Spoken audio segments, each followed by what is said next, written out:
سر سے لے کر پاؤں تک ہمارے اندر دو باتیں پائی جاتی ہیں، دو باتیں پائی جاتی ہیں، ایک ہمارے اندر ہماری روح اور دوسرا ہمارا یہ شریر کا یہ ہمارا ایک جسمانی نظام ہے. یہ دونوں روح سے مل کر، جسم سے اور روح سے مل کر یہ سر سے لے کر پاؤں تک ہمارا وجود بن کر آیا ہے. دو چیزیں ہمارے اندر، ایک ہمارا جسم ہے، ایک ہماری روح ہے. ان دونوں باتوں کو سمجھنے کے بعد چلیں. جسم کہتا ہے مجھے کھانا کھلاؤ، جسم کہتا ہے مجھے پانی پلاؤ، جسم کہتا ہے مجھے کپڑے پہناؤ، جسم کہتا ہے مجھے عیاشیاں کرواؤ، جسم کہتا ہے مجھے آزادی کا موقع دو، جسم کہتا ہے مجھے آزاد چھوڑ دو، میں جو چاہے کروں. جسم کی غذا، اس شریر کی غذا، اس جسم کی غذا پانی بھی ہے، باتیں بھی ہیں، کھانا بھی ہے، مشروبات بھی ہیں. شرابیوں کے لیے شراب بھی ہے، زناکاروں کے لیے زنا بھی ہے، جواریوں کے لیے جوئے کی باتیں بھی ہیں. یہ ساری کی ساری جسمانی غذائیں. اس کے علاوہ ہمارا ایک روحانی ہے. ہماری روح کھاتی نہیں ہے، ہماری روح پیتی نہیں ہے. یہ روح زمین سے نہیں آئی. انسان کا جسم زمین سے اور مٹی سے بنا ہے. ایک موقع پر قرآن کریم میں پوچھا حضور پاک علیہ السلام سے یہودیوں نے، مشرکین مکہ نے ان کے اشارے سے معلوم کیا تھا یہ روح کیا ہے. آپ نے فرمایا قل الروح من امر ربی، یہ اللہ کی طرف سے آئی ہوئی ایک چیز ہے، یہ زمین سے نہیں، یہ اوپر سے آئی ہوئی ایک چیز ہے. معلوم یہ ہوا کہ انسان کے اندر ایک روح ہے، ایک اس کا جسمانی نظام ہے. ان دونوں سے مل کر انسان بنا کرتا ہے. اب سمجھ میں آئے گی انشاءاللہ.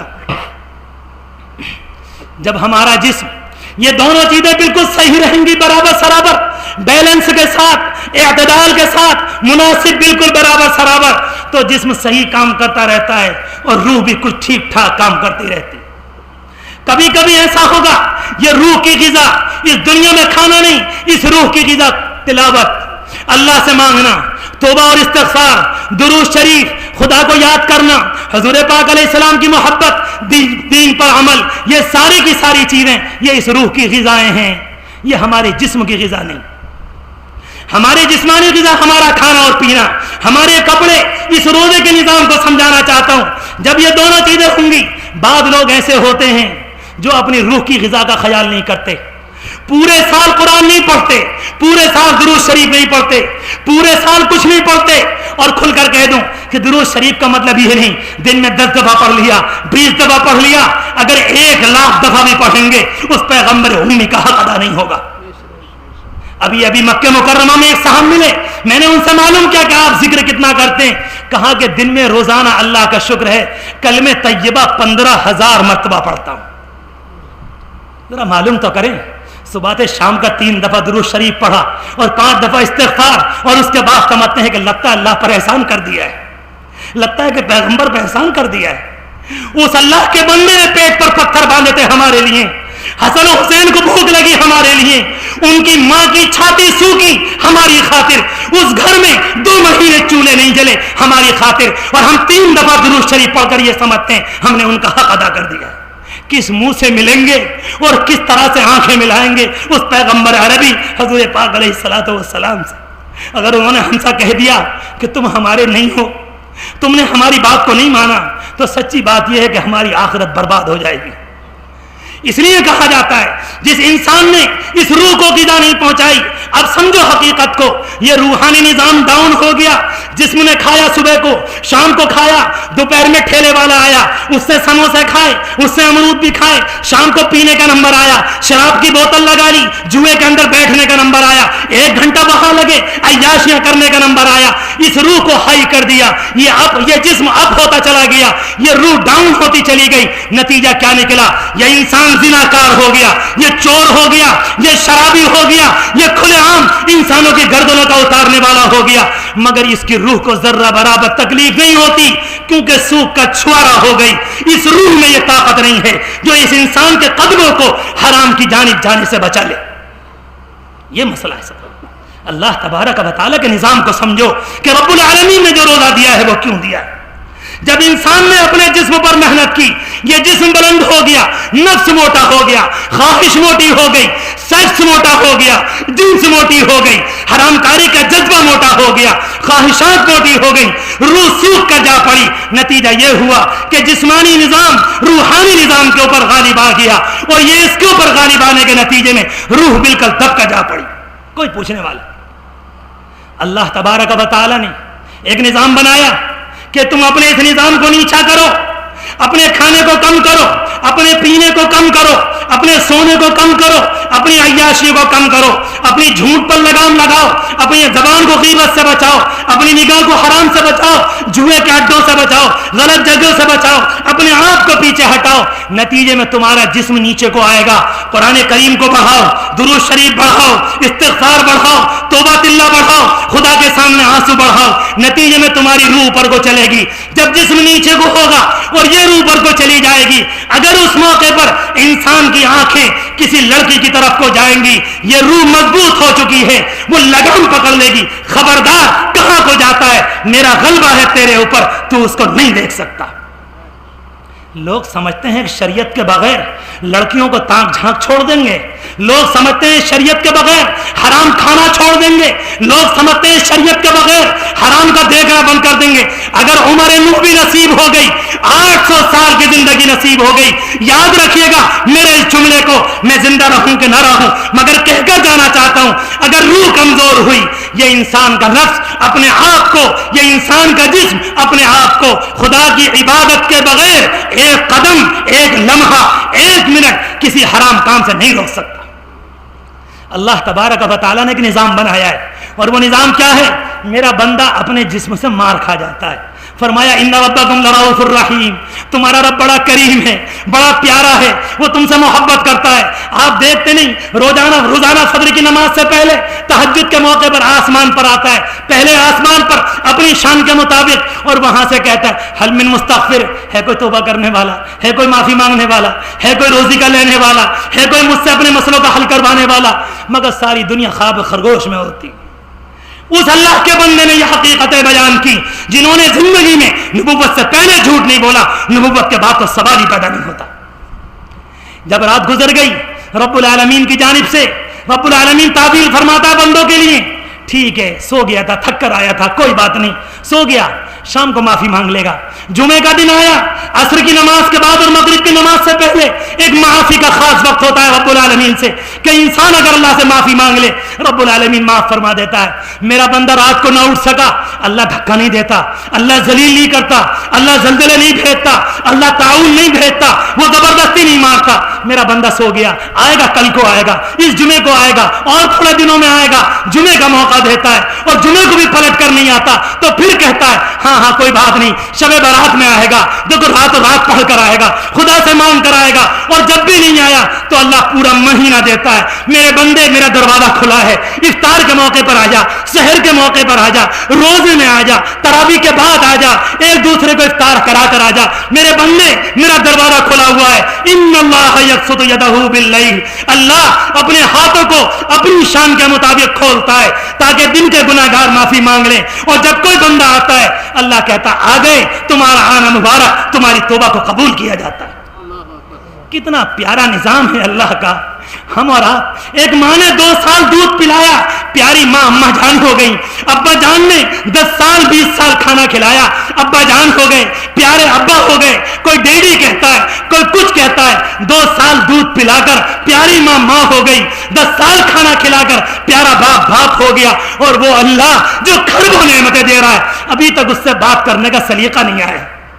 कम से कम कभी प्यार में बात करके तो देखें, कभी तन्हाइयों में उठ जाएं, रात को तन्हाई में बैठें और वुजू करके मुसल्ले पर आ जाएं। मेरे प्यारे अल्लाह, मेरे करीम अल्लाह, अगर तू मुझको चाहता कोड़ी बना देता, अगर चाहता अंधा पैदा कर देता, मेरे होठ ना होते, मेरे दांत ना होते, मेरे मालिक मैं आपका शुक्र कैसे अदा करूं। आप कितने रहीम और करीम हैं, आपने मुझको बहुत शानदार बनाया। जब बंदा इस तरह से बातें करता है, रब्बुल आलमीन फरमाता है मेरे बंदे तेरे जितने भी गुनाह हैं, चाहे समंदर के झाग के बराबर हो, मैंने सबको माफ कर दिया। सुभान अल्लाह। लिहाजा इस रूह को उठाना है। अल्लाह तबारक व तआला जानता है, अगर बंदों के हाथ में बंदों का निजाम दे दिया गया, ये नफ्स के हाथ मार खा जाएगा, ये जिस्म के मुकाबले में चित हो जाएगा। अपने पाक पैगंबर के जरिए कानून दिया, एक शरीयत दी कि मेरे बंदो, मैं तुम्हारे ऊपर सुबह से लेकर मगरिब की नमाज तक रोजे फर्ज करता हूं, तुम अपने आप पर काबू नहीं पा रहे, मेरे लिए मेरे नाम पर तुम सुबह से शाम तक खाने से रुक जाओ, पानी से रुक जाओ, ख्वाहिश से रुक जाओ, बीवी को हाथ लगाने से रुक जाओ, बस इतना कर लो। मैं पूरी रात नहीं कहता, सिर्फ सुबह से लेकर शाम तक तुम्हारा जिस्मानी निजाम जरा नीचे को आ जाए, तुम ने साल भर खिला पिलाकर बड़ा मोटा कर लिया, इसको जरा सुखाओ, अपनी रूह को उठाओ, नमाजों की पाबंदी करके, कुरान करीम पढ़ के, तौबा और इस्तिग़फ़ार करके। और जब बहुत शानदार पूरा महीना गुजर गया तो जिस तरह से कोई मरीज डॉक्टर साहब के पास जाता है कि डॉक्टर साहब जरा देख के बताइए, अरे तौबा, आपको ब्लड प्रेशर भी है, आपके दिल की धड़कन बढ़ी हुई है, आपके अंदर कोलेस्ट्रॉल भी ज्यादा है, आपके अंदर ये भी है और ये भी है और ये भी है, हजार बातें। डॉक्टर साहब क्या कहते हैं, देखो सुनो कान खोलकर, तुम नमक कम खाना, चिकनाई को कम करना, और ये करना और ये करना और ये करना।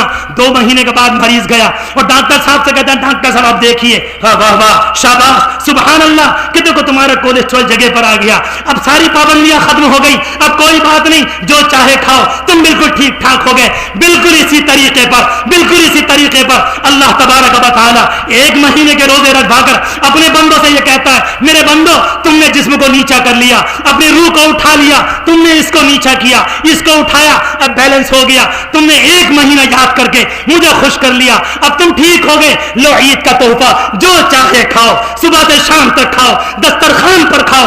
इसको ईद कहा जाता है। ये वही समझेगा जिसने रोजे की हकीकत को समझा।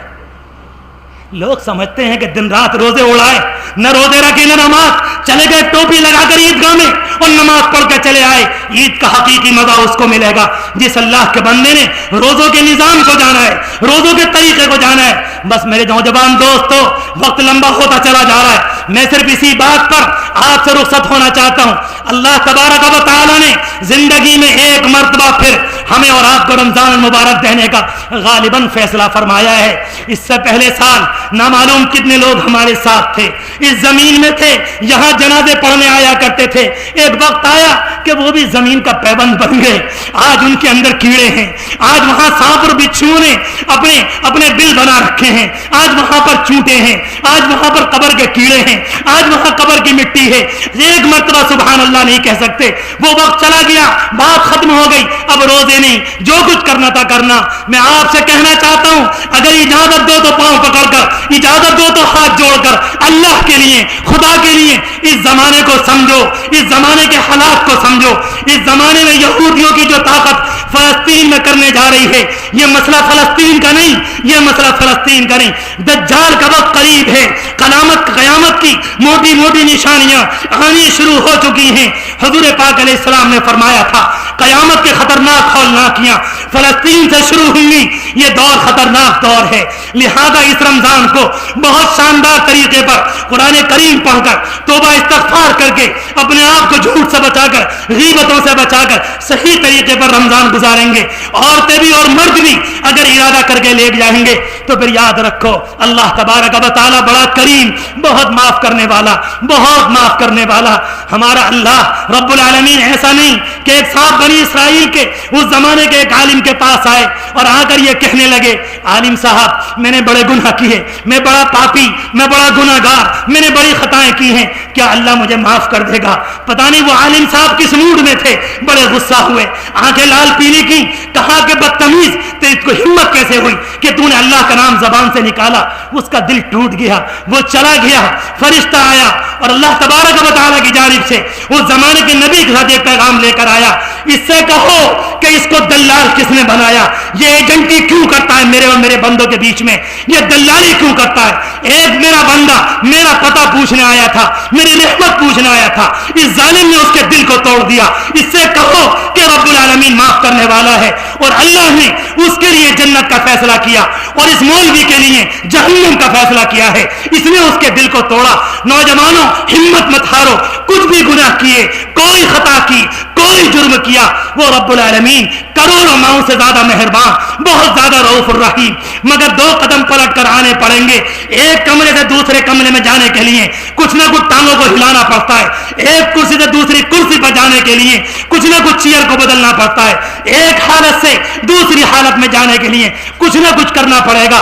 पुराने गुनाहों को छोड़ना, नए मिजाज को अपनाना, सुन्नतों को अपनाना, अगर इस तरीके पर करेंगे तो फिर इंशाअल्लाह अल्लाह की रहमत आएगी।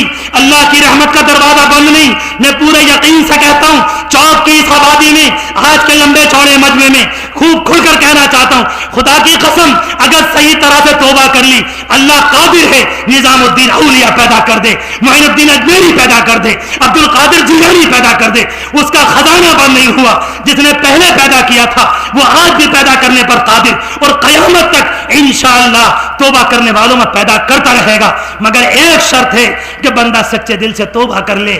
اللہ تبارک و تعالی آپ کے جمع ہونے کو قبول فرمائے, آپ کے آنے کو قبول فرمائے.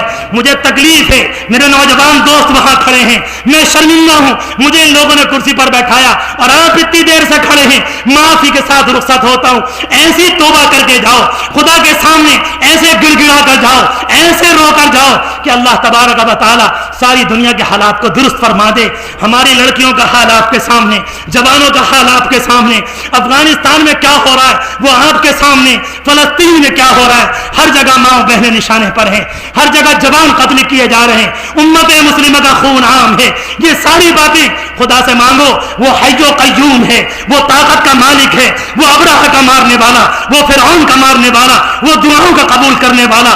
اگر سچی توبہ کر کے اللہ کی جانب آئیں گے رب العالمین قبول فرمائے گا اور ضرور قبول فرمائے گا. اور وہ کہتا ہے کہ دعا کرنے کے بعد مایوس مت ہونا, بلکہ اس کے بعد امید میں رہنا کہ رب العالمین تمہارے حالات کو تبدیل فرمائے گا. اللہ تبارک و تعالی جو کچھ یہاں کہا گیا ہم سب کو عمل کی توفیق مرحمت فرمائے. میرے جن دوستوں نے, جوان ساتھیوں نے, بھائیوں نے, جن تعاون دینے والوں نے اس پروگرام کو کیا, اللہ ان کی عمروں کو قبول فرمائے, ان کی جوانی کو قبول فرمائے, ان کے خاندانوں کو قبول فرمائے, انہیں برکت دے دے, انہیں کاروبار دے دے, ان کو عافیت کی زندگی دے دے, انہیں حضور پاک علیہ السلام کا صحیح سچا امتی بنا دے. اللہ ہمارے اس علاقے کی کایا کو پلٹ دے, ہم یہاں پر ایمان کی بہاریں آ جائیں. میں ہرگز نہیں کہتا آپ کس مسجد میں نماز پڑھیں اور کہاں نہ پڑھیں, بلکہ یہ کہہ کر جاتا ہوں جہاں آپ کی ہوتی ہو آپ وہاں پر پڑھیں, مگر اللہ کے لیے نماز پڑھیں, خدا کے لیے قرآن پڑھیں, خدا کے لیے نہ لگائیں حضور پاک علیہ السلام سے جہاں آپ کا دل چاہے. مگر پوری بستی کے لوگ, سارے مرد, ساری عورتیں اگر نمازی بنیں گے تو اللہ کی رحمت آئے گی اور ضرور آئے گی, یقیناً آئے گی. اللہ تبارک و تعالی آپ کے اجلاس کو قبول فرمائے, آپ کے جمع ہونے کو قبول فرمائے, یہاں بیٹھنے کو قبول فرمائے. اب ٹھیک سے بیٹھ کر آہوزاری کے ساتھ خدا کی طاقت پر نگاہ رکھ کے حضور پاک علیہ السلام کی ذات پر درود شریف پڑھ کر اپنی دعا کی ابتدا کریں اور خوب آہوزاری سے اللہ سے مانگیں, اس یقین کے ساتھ ہم نے جس رب سے مانگا ہے وہ قبول کرنے پر قادر ہے, اس کا کوئی ہاتھ پکڑنے والا نہیں, وہ تنہا ہے, ہمیشہ سے ہے اور ہمیشہ رہے گا. درود شریف پڑھ لیں, اس کے بعد